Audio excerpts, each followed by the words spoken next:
everyone, I'm coming to you from Deb Chanel's 40th World, where we do reality show reviews as well as sitcom shows. Basically, I am letting my daughter film me with her new camera. Okay, we got it for our dual show, but she's trying to do some other things. You guys know I really don't like being on camera because it's not that I have a phobia or sometime, or I just don't think I look good or something. No, I'm very comfortable in my skin, and I know I am a bad. I was gonna say something, but I'm not. I'm not a female dog, but I'm a bad lady. Okay, inside and out, and that's a good thing. Okay, but anyway, she wanted to test out her camera, so here we go.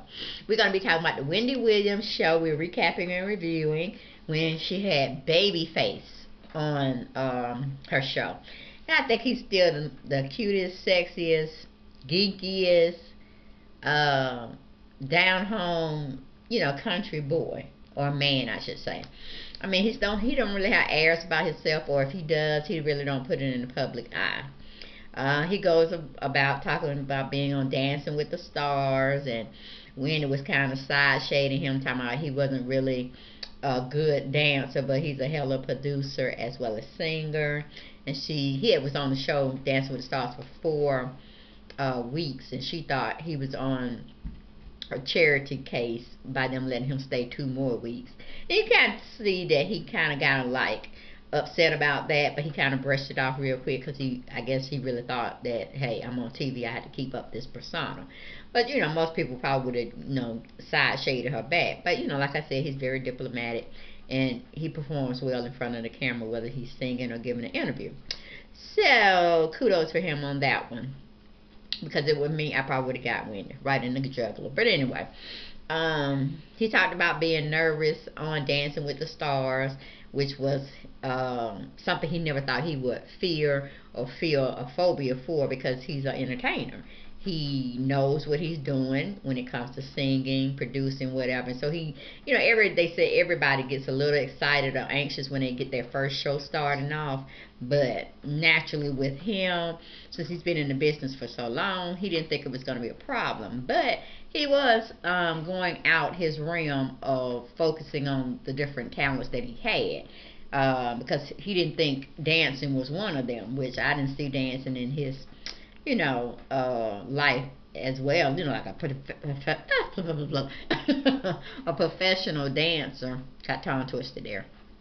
But, anybody can start something new and try to perfect it into something they can viably make money off of. So, and I think when you're doing Dancing with the Stars, it's more so a reviving your career, because it's either slow or in the toilet and you just want a fresh look, fresh way of doing things in the entertainment, and just showing your availability of being able to do a lot more than just singing and producing. So he was just trying to, I guess, seek other avenues to put him and keep him out there for his viability in the entertainment business. So kudos for him on that. Then she got to talking about with him the Pebbles and TLC type of derailment of a career situation, and them not making all the money that they felt they should have been making. And he was really taking up for both sides, saying that TLC should have gotten a lot more money than what they received, but he also felt that Pebbles, which is his ex-wife, Tracy Edmonds, and now they even went so far as to saying she was dating, or hopefully still dating, Deion Sanders. So I'm pretty sure they would have made a big stink about it in the news, saying, pretty much like, did you know, type of situation. And, spill the dirt or the tea out for that type of entertainment gossip. But anyway, getting back to him and the TLC story, they were basically saying that it was just bad contract writing. And at the time, during those late 80s, 90s, middle 90s days of contracts and artists getting out there in the business and trying to make money, that all the contracts really sucked around that time. It was the parent company pretty much getting all of the money, because in a sense they were dwelling out all the money as far as advertisement, putting them out there, media exposure, touring, the tour buses that they had, costumes, they had. Oh, and probably little stuff like little side expenditures, such as, giving them money for cars, luxurious apartments, or I don't know if even one of them have houses now. I know Left Eye did, so we know. I think Chili, her ex boyfriend, helped her finance the house. What's his name? Dallas Austin, something like that. And I think, if I'm not really sure, I think not Left Eye, T-Boss, I think she living in a condo or an apartment. She was in Atlanta at one time. Then I think she moved back to LA. So it's expensive up there. So I don't know. Maybe she's renting or whatever. But none of them, even when Left Eye was alive, had any major money or sales coming where you can see whether they were faking the phone, leasing stuff or whatever. They really didn't have anything to showcase, for the public to see, even though they made millions or billions of dollars off their album and touring and all this, that, and that. So he was on both sides. He didn't diss neither one of them, but he didn't let Pebbles or Tracy Edmonds take the total fall of, the whole mess with the contracts not being right, TLC not making no money, and portraying Pebbles in a bad light when they did that biop of, the whole TLC not getting their money type of television broadcasting of their life and how everything went wrong and this, that, and the other as far as their contracts and them not getting paid. So that was interesting piece. Very nice. And then he goes on to talk about his second wife, which is shoot, I can't remember the lady's name, but she's gorgeous. They've been married for 2 years. She was his backup dancer, and I guess when he was touring or doing concerts or whatever, and they got a chance to that, like, semi be friends, then they started dating, then one thing led to another, got married, and they also have a young daughter who looks to be about 10 or 12 years old. Nice family. Moving on from there, then they go up and bring up Mary J. Blige and pretty much how he feels about the situation. Of course, Wendy put her 2 cents in about she don't want to hear no more sad music, this, that, and the third. She want to hear some music she could twerk to. I'm like, your twerking days should be over, Wendy, unless you're going to be twerking for your husband inside your bedroom or whatever. But we know some strange things always happen in Los Angeles or New York, so y'all do y'all at y'all late age, okay? But she wants twerking music with a little DJ Khaled zigga zigga zigga scratching of the what you call that, Sean? Mixing with the DJing. Yeah, DJing. Y'all know what I'm talking about. I mean, be up on the the club scene. You got one man in a booth going, with headphones on, listening to the thing, trying to speed up the music or slow it down, depending on what he want to do with it. But the that kind of thing. But anyway, she wants that kind of vibe, beats, bass, and good music. She don't want to be sitting there sad.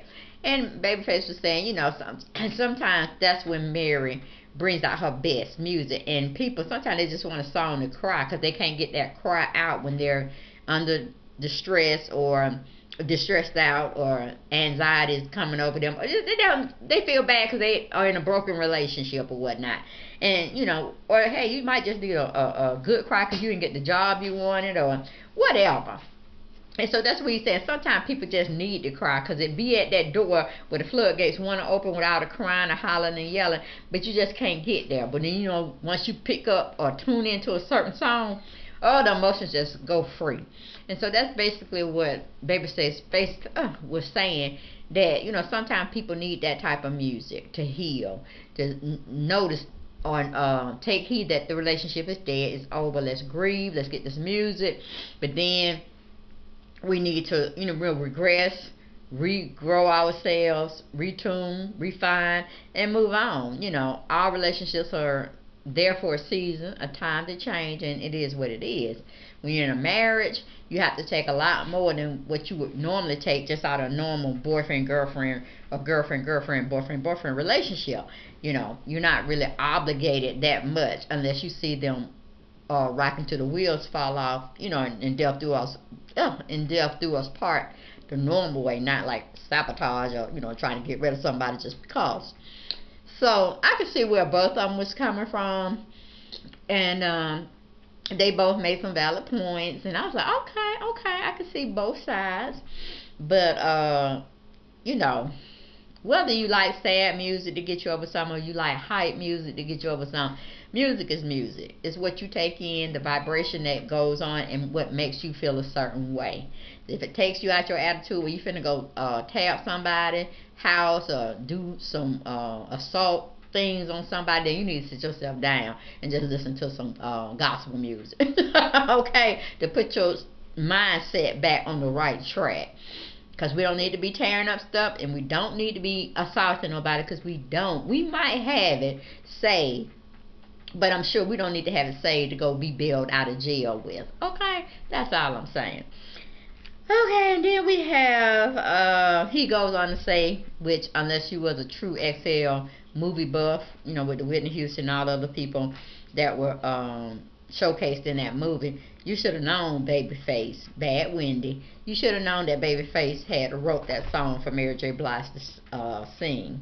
Not Gonna Cry, you know. But anyway, we can't blame you. We can just only blame your people who put the story stuff together for you to talk about.